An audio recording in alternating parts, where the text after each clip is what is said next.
Which of the following cannot be done by a bank without prior permission of RBI?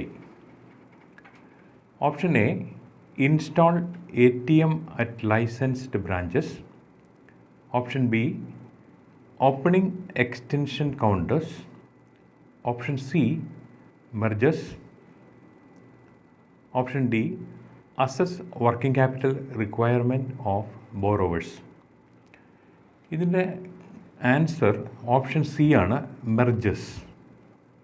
ബാക്കി എല്ലാ കാര്യങ്ങളും RBIയുടെ permission ഇല്ലാതെ തന്നെ ചെയ്യാൻ പറ്റും. ഉദാഹരണത്തിന് ഒരു ലൈസൻസ്ഡ് ബ്രാഞ്ച് ഉണ്ടെങ്കിൽ ആ ബ്രാഞ്ചിൻ്റെ കീഴിൽ ഒരു ATM തുടങ്ങുന്നതിനോ ആ ബ്രാഞ്ചിൻ്റെ ഒരു എക്സ്റ്റൻഷൻ കൗണ്ടർ തുടങ്ങുന്നതിനോ പ്രയർ പെർമിഷൻ വേണ്ട. പക്ഷേ തുടങ്ങിയതിന് ശേഷം അതിൻ്റെ റിപ്പോർട്ട് അയക്കണം, റിപ്പോർട്ട് എഴുതി അയച്ച് അതിൻ്റെ അപ്രൂവൽ വാങ്ങിക്കണം എന്നുള്ളതേ ഉള്ളൂ.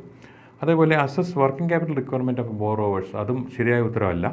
കാരണം അതും ബാങ്കിൻ്റെ ഡിസ്ക്രിപ്ഷനാണ്, RBIക്ക് അത് അയക്കേണ്ട കാര്യമില്ല. At the same time merges, ഇപ്പോൾ നമ്മുടെ ബാങ്കും വേറൊരു ബാങ്കുമായിട്ട് മെർജ് ചെയ്യാൻ തീരുമാനിച്ചിട്ടുണ്ടെങ്കിൽ അതിൻ്റെ പ്രയർ പെർമിഷൻ തീർച്ചയായിട്ടും എടുത്തിരിക്കണം. ഇതല്ലെന്നുണ്ടെങ്കിൽ മെർജിൻ്റെ വേറൊരു ഫോം അക്വയർ ചെയ്യുന്നതാണ്, അതായത് വേറൊരു ബാങ്കിനെ ടേക്ക് ഓവർ ചെയ്യുക. അങ്ങനെ വന്നാലും അത് രണ്ട് ബാങ്കുകളും റിസർവ് ബാങ്ക് ഓഫ് ഇന്ത്യയെ അറിയിച്ചതിന് ശേഷം മാത്രമേ മെർജറിന് വേണ്ട തീരുമാനം എടുക്കാൻ പാടുള്ളൂ. അപ്പോൾ ശരിയായ ആൻസർ ഓപ്ഷൻ സി, മെർജേഴ്സ് എന്നുള്ളതാണ്. അടുത്ത ചോദ്യം, dash deposit is a combination of term and demand deposit. Term and demand deposit. Option A, savings.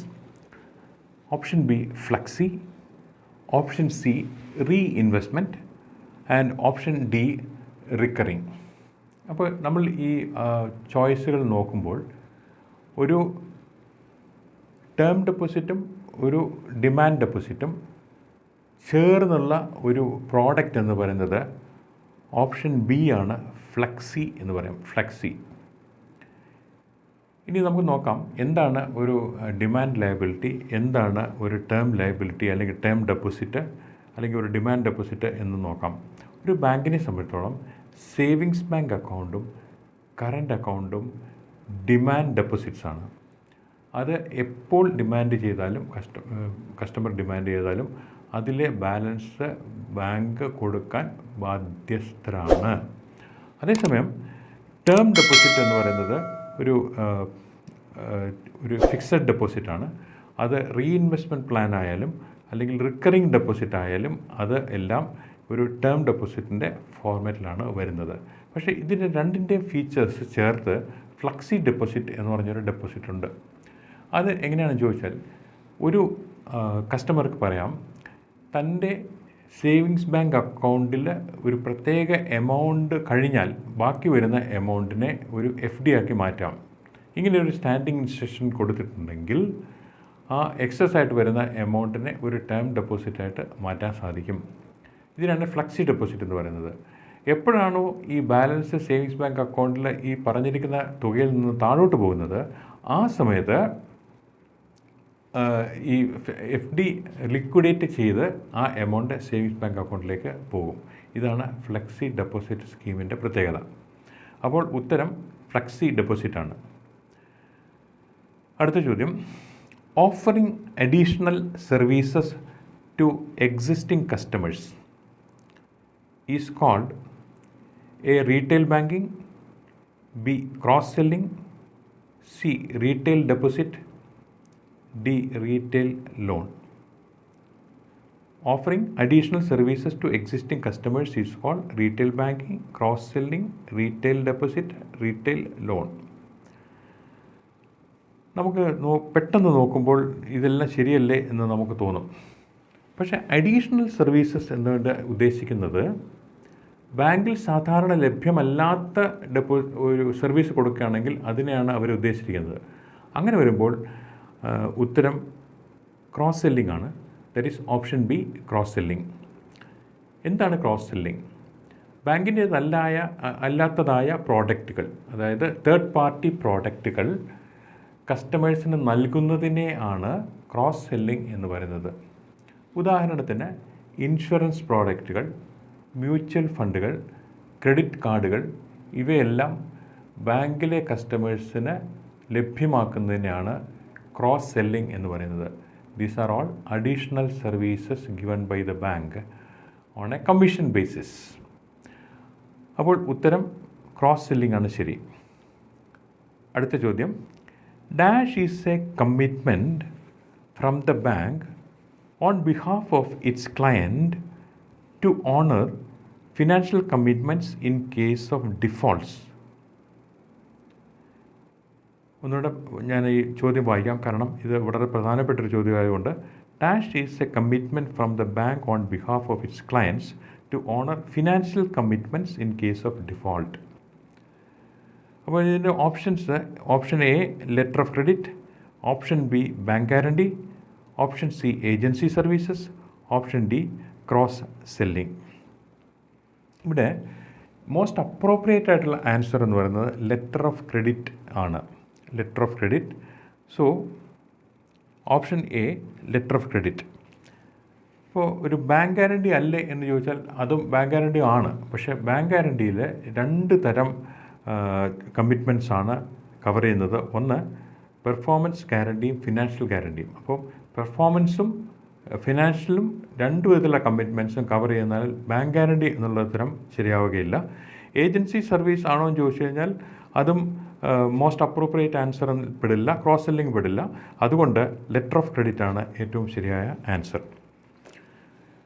അടുത്ത ചോദ്യം ഇതാണ്: the provision of thrift, credit and other financial services and products of very small amount to poor for enabling them to raise their income levels and improve their living standard is A.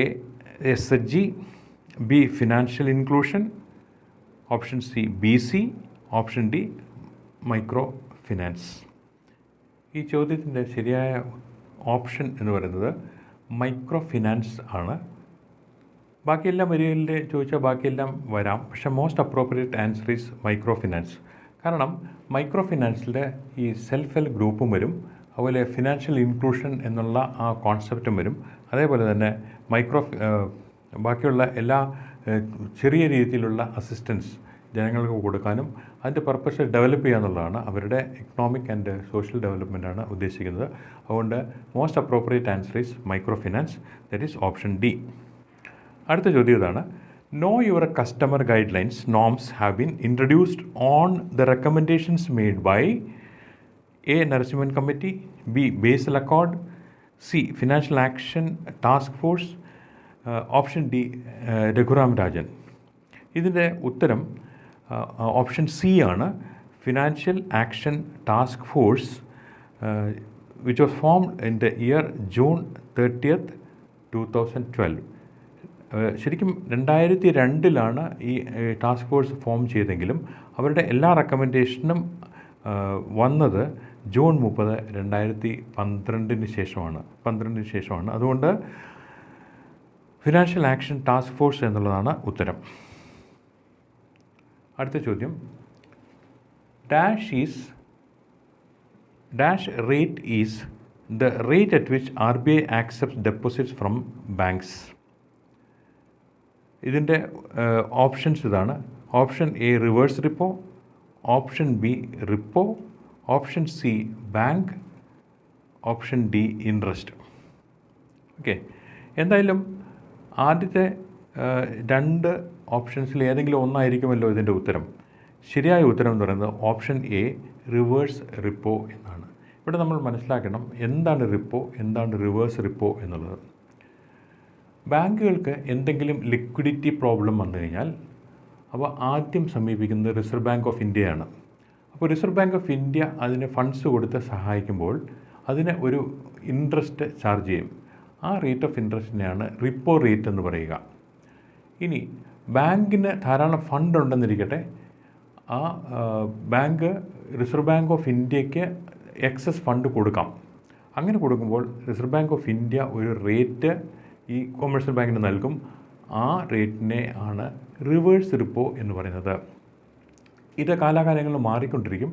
ഇപ്പോഴത്തെ അവസ്ഥയിൽ latest ആയിട്ടുള്ള repo rate 4% ആണ്. Reverse repo rate 3.35% ആണ്. അപ്പോൾ ഉത്തരം reverse repo. ഇനി അടുത്ത ചോദ്യം, in case of safe deposit locker the banker customer relationship is A Bailey baler,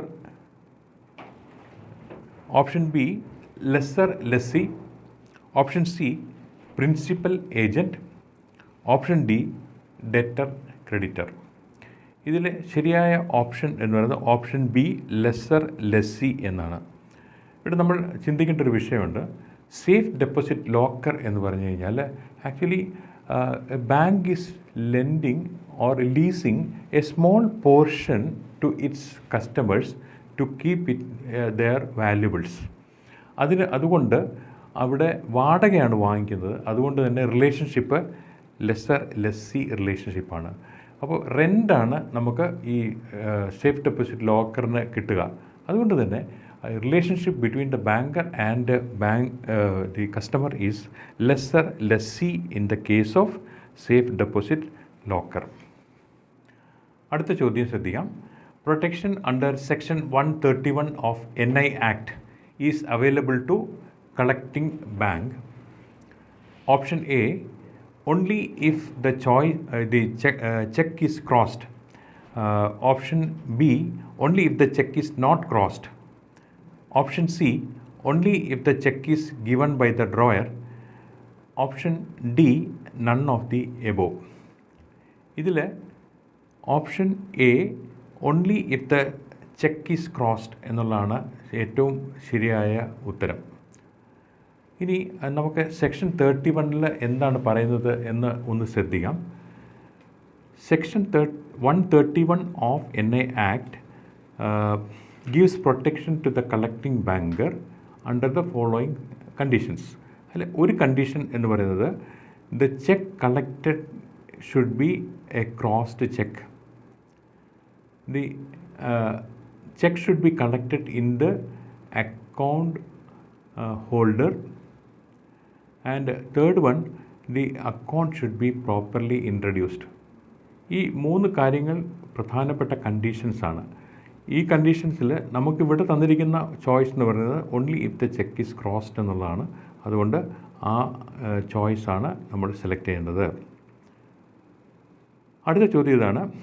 the limitation period of A mortgage is A 3 years, B 15 years, C 30 years, D 12 years.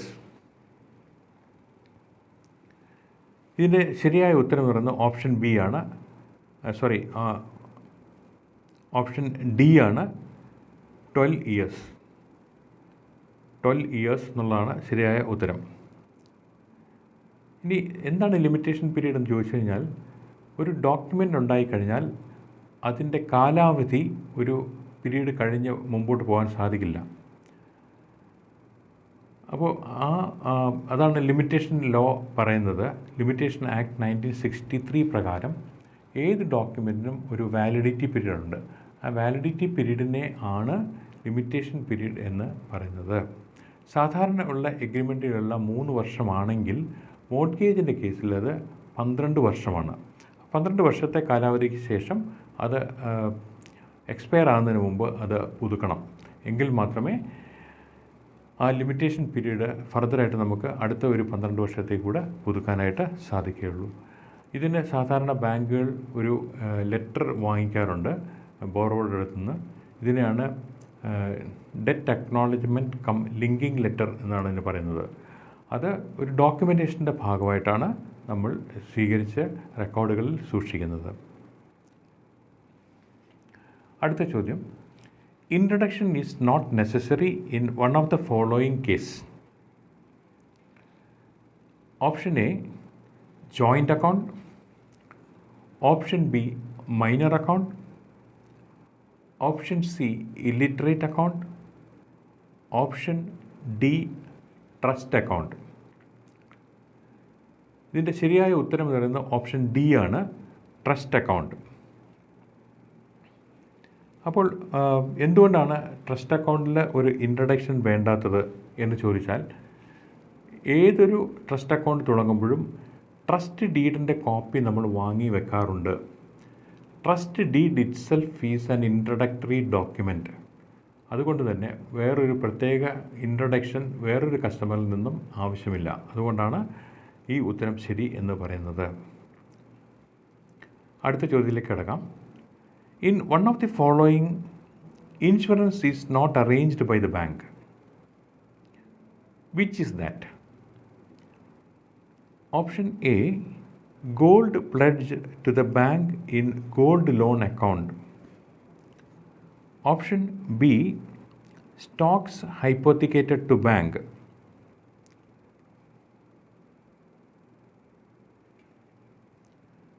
Option C, building mortgage to the bank. Option D, valuables in the safe deposit locker. ഈ നാലെണ്ണത്തിൽ insurance വേണ്ടാത്തത് എന്താണ്? അതായത് bank insurance arrange ചെയ്യാൻ ബാധ്യസ്ഥരല്ലാത്ത ഏതാണ് എന്നാണ് ചോദ്യം. അപ്പോൾ അതിലെ ശരിയായ ഉത്തരം എന്ന് പറയുന്നത് ആൻസർ ഡി ആണ്, ചോയ്സ് ഡി ആണ്. That is valuable in the safe deposit locker. ബാക്കിയുള്ള 3 കേസുകളിലും ബാങ്ക് തന്നെ ഇനിഷ്യേറ്റീവ് എടുത്ത് ഇൻഷുറൻസ് എടുക്കണം. അത് ഗോൾഡ് ലോൺ അക്കൗണ്ടിലായാലും സ്റ്റോക്ക് ബാങ്കിന് ഹൈപ്പോത്തിക്കേറ്റ് ചെയ്തിരിക്കുന്ന സ്റ്റോക്കായാലും ബാങ്കിന് പ്ലെഡ്ജ് ചെയ്തിരിക്കുന്ന അല്ലെങ്കിൽ മോർഗേജ് ചെയ്തിരിക്കുന്ന ബിൽഡിംഗ് ആയാലും അവയ്ക്കെല്ലാം ഇൻഷുറൻസ് എടുക്കേണ്ട ബാധ്യത ബാങ്കിനുണ്ട്. പക്ഷേ സേഫ് ഡെപ്പോസിറ്റ് ലോക്കറിൻ്റെ അകത്ത് വെച്ചിരിക്കുന്ന വാല്യൂബിൾസിന് ബാങ്കിന് പ്രത്യേകിച്ച് യാതൊരു ഉത്തരവാദിത്വമില്ല. ബാങ്ക് ഇവിടെ നമ്മൾ നേരത്തെ കണ്ടു, സേഫ് ഡെപ്പോസിറ്റ് ലോക്കറിൽ ലെസ്സർ ലെസ്സി റിലേഷൻഷിപ്പാണുള്ളത്. അതുകൊണ്ട് വാടകയ്ക്ക് ഒരു ചെറിയ സ്പേസ് കസ്റ്റമർക്ക് കൊടുക്കുന്നു. ആ സ്പേസ് എങ്ങനെ യൂസ് ചെയ്യണം എന്നുള്ളത് ആ കസ്റ്റമറുടെ ഡിസ്ക്രിപ്ഷനാണ്.